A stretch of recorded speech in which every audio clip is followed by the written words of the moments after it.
I promise you, if he hits Dom Mysterio, it would be a very different story. But finally, well, there is Dom. He rolls him up. Whoa! Yes! Whoa! A shocking upset. An absolute shocker. A roll-up win by Dirty Dom.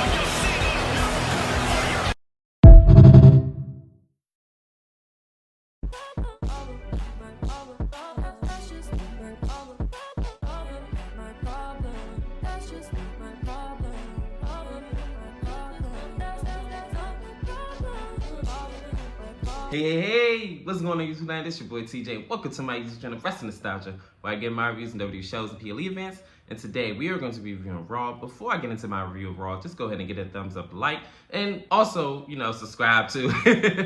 And without further ado, let's just go ahead and get into my review of Raw. So, we open up Raw with Jey Uso, and he comes out and he basically says that a lot of things happened last week.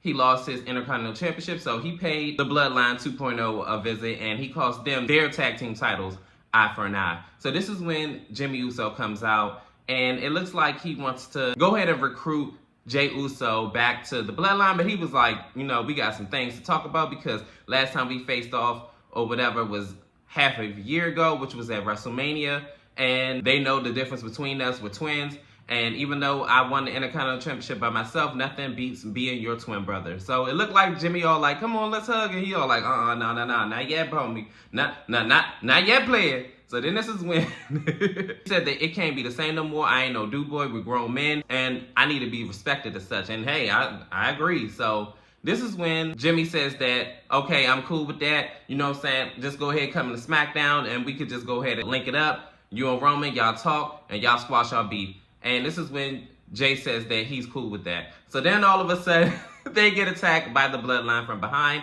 And they're getting beat up for a hot, quick second. And they're doing the number on Jimmy and Jay. So then this is when all of a sudden Jey Uso winds up throwing a chair at the Bloodline 2.0. And then they wind up beating down on the Bloodline. And then this is where the segment ends. This whole Bloodline Civil War thing, I'm so glad that it's starting to kick off, and it looks like it's starting off on a good foot, and I'm glad that the original Bloodline is starting to, pull it together, but we're going to see where this storyline is going to end up in the near future. In this next segment, it is Adam Pearce. He's on the phone with Nick, and he says that he needs to control his SmackDown superstars. So then this is when Judgment Day comes in, and Adam says that, what can I do for you, Judgment Day? So this is when Dominic says that he wants to know who his mystery opponent is, and he said, oh, you want to know, huh? So it's somebody that he knows very well, which is Damian Priest, which I already kind of figured that. And then this is when Dominic was like, damn, like, why you gotta be him, or whatever he said. And then this is when Finn Balor said that you need to watch yourself with Damian Priest because we call him the punishment for a reason, and I know him better than anybody. So then this is when Dom says that, I know that, I want to go out there and do it myself, this, that, and the third. So then it was one half of the Judgment Day that was all like, yeah, you can do it. And the other half is all like, yeah, whatever. We already know you're going to lose. I second that. So, so then this is when Liv says that you could do this or whatever. Let's be positive. You're going to go out there and do it yourself. And we're going to have to see, because Dominic versus Damian is going to be the main event. And we're going to see who's going to come out on top. In this next matchup, it is Sheamus versus Liquid Kaiser. So these two are just brawling it out. And they were just like fighting each other, kind of jockeying for position as well. And I remember at one point where Liquid Kaiser was about to get powerbombed. But then he wound up like switching it up into a submission hold. And then Sheamus winds up spearing him into the steel steps. And then they wind up both getting in the ring. And then after the commercial break, we get back from the commercial break. And I believe Liquid Kaiser had the advantage in this particular fray. But a little bit back and forth later, then this is when Sheamus hit like the running knee. And then a brogue kick. And then 1, 2, 3. Sheamus wins this matchup. In this next segment, it is Jimmy and Jay. And they're walking down the hallway. And then they run into Sammy, and then Sammy is all like, hey, what's going on? Jay, can I talk to you for a minute? He said, sure. Ooh, I mean, what you want to talk about? So then this is when he said, alone. And I was like, ooh. So then Jimmy all like, I was like, oh, God. I didn't even know it was beef still there, but I guess he ain't rocking with him still. So then Jay was like, hey, Uso, you know what I'm saying? It's cool. Sammy wound up walking away. So then they're talking. Sammy basically says that I don't know why, like after everything that Roman had did to you and made you a do-boy and jumping through hoops and everything like that, why would you want to go back? That just doesn't make sense. So then this is when Jay was like, oh, well, you know, it's the lesser of two evils and this, that, and the third. And this is when he was like, oh, it's not any lesser because Roman's the one that was manipulating you for months of this, that, and the third. I just don't understand. I don't understand it. And this is when the ultimate mic drop. Jay says that you wouldn't understand, Uso, because you ain't family. I said, drop the mic. And I said the same thing to myself. I don't know why in my head I was thinking that to myself. Watch he say, well, you wouldn't understand because you're not family. And I said, ooh, drop that mic. Oh, now that's how you clear a bitch. Mind your business, Sammy. Sammy the pedestrian, stay in your place. And this is where this segment ends. I already said all I wanted to say. And I don't know if Sammy's going to be involved in this as well. And then somewhere down the line, Solo. And then have Bloodline 2.0 and Bloodline Original. I don't know, but we're going to see because this was getting spicy.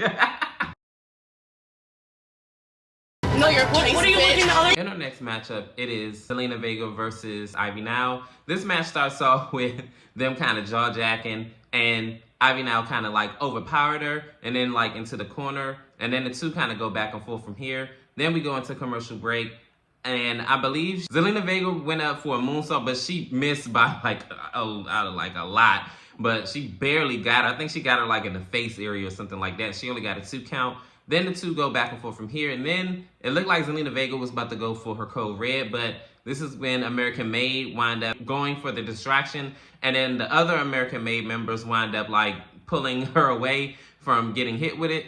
So then this is when LWO and American Made were fighting on the outside. And then American Made wind up wiping out LWO. Then Ivy Now wind up hitting her spinning Uranagi or something like that. I forgot what it was called. And 1, 2, 3, Ivy Now picks up a big win over Zelina Vega.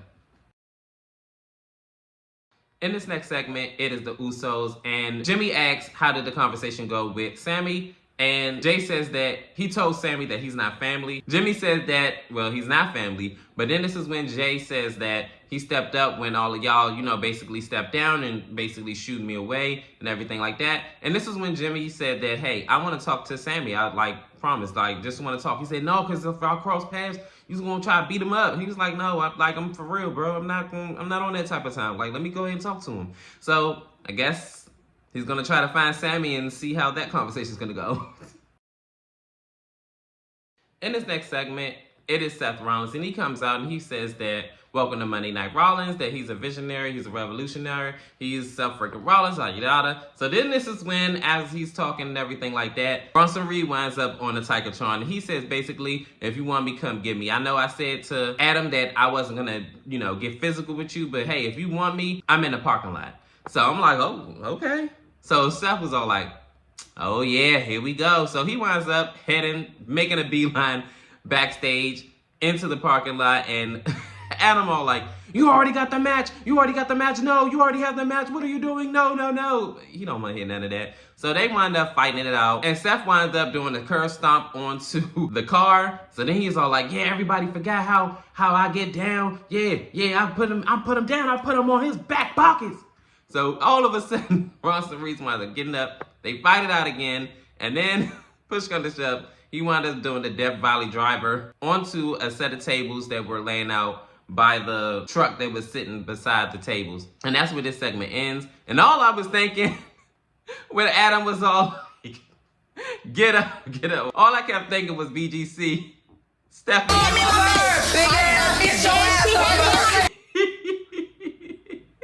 I know one thing. Adam Pearce gonna have to work overtime for that paycheck, baby.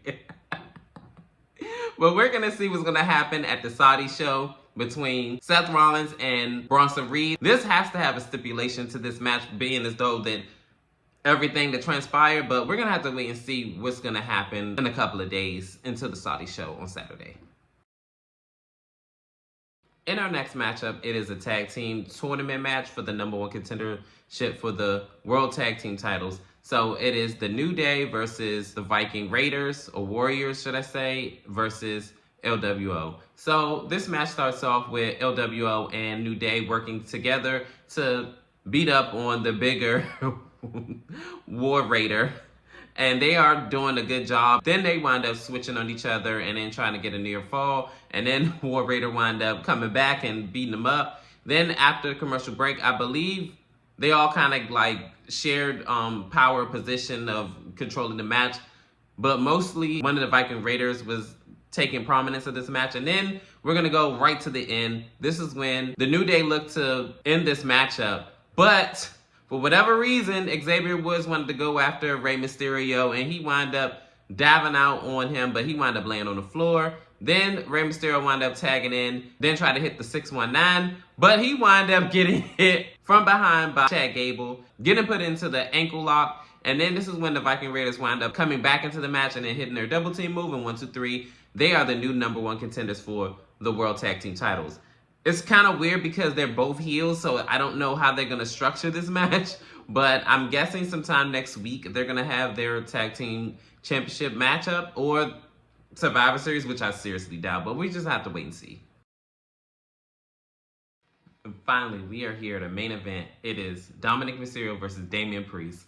So this match starts off with Dominic Mysterio already trying to get the jump on Damian, like beating him up and like pounding away. But then, as we all know, Damian Priest is like a powerhouse, so he winds up chewing him away. And the vast majority of this match, he is like beating down Dominic Mysterio, and he's like just ragtagging him, and he just pounding him away and just beating him up. And then he winds up, somehow they wind up on the outside of the ring, and then Dominic Mysterio winds up diving out on him. Then we wind up going to commercial break. After commercial break, Dominic is in the middle of doing the 3 amigos, which is the 3 suplexes, but Damian winds up reversing it and hitting a Falcon's Arrow, I believe it was. And a little bit back and forth later, the Judgment Day winds up coming out, and Damian Priest wound up taking out the Judgment Day one by one and just beating them up with steel chairs and things like that nature. And then when he got back in the ring, he beat up on Carlito with the chair. And then this is when Liv and Raquel was distracting the referee. But in the midst of all of this, this is when Dominic Mysterio came up from behind and rolled up Damian Priest in 1, 2, 3. He is the new #1 contender for the world title. I'm actually shocked by these results, but I'm not shocked about what happened after that, because even though he's the winner, he sure doesn't look like one, because he got beat up right after the match, like beat down. He kept getting hit like numerous times, and just, it was a car wreck. And then he wound up beating up on the Judgment Day once again. Then he hits the South of Heaven on Carlito, then on Dominic Mysterio. And it's like Liv and Raquel are trying to help him out, but it just ain't nothing really they can do, because this man is a wrecking ball trying to wreck whoever's in sight. So this is where this segment ends. I don't know when exactly Dominic Mysterio is going to get his championship opportunity, but I'm pretty sure it's not going to be next week. We're just going to have to sit tight and see what Adam Pearce's decision is going to be. But comment down below, how did you feel about Raw? Raw, to me, tonight was actually one of the better Raws. So glad that Rhea didn't get a chance to go ahead and do a 3v1 again. But hey, it is what it is. I'm going to just go ahead and stop with the Rhea thing. But I'm just saying. But anyways, comment down below, how did you feel about Raw? Did you like it? Did you love it? Did you hate it? Worst show on earth? Comment down below. Like, share, and subscribe. Help me grow this channel as big as you can make it. And your love and support is always greatly appreciated. And welcome and peace. TJ, I'm out.